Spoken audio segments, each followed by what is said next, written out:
महत्वाकांक्षा यानी डिज़ायर। दोस्तों, ये कहानी एक लड़के की जो बहुत महत्वाकांक्षी था।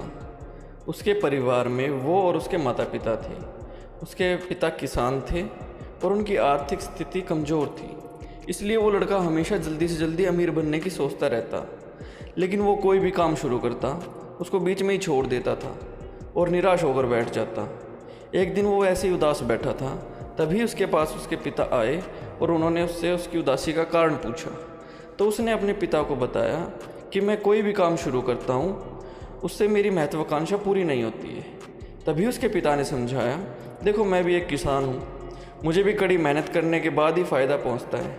पहले मुझे ज़मीन को तैयार करना पड़ता है, फिर उसमें बीज बोना पड़ता है, फिर उसकी अच्छे से देखभाल करनी पड़ती है, तब जाकर मेरी फसल बड़ी होती है।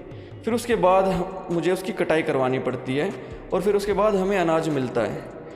जब तक मुझे पूरी लगन और मेहनत के साथ अपना काम करना पड़ता है। उसी तरह तुम भी पहले एक काम निश्चित कर लो, फिर उसके बाद उसके ऊपर पूरी लगन और मेहनत से लग जाओ। एक दिन तुम्हें तुम्हारी मंजिल ज़रूर मिलेगी।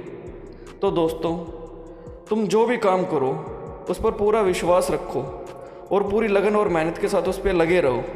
एक दिन तुम्हें तुम्हारी मंजिल ज़रूर मिलेगी। दोस्तों, आपने वो एक कहानी तो सुनी होगी, कछुए की और खरगोश की।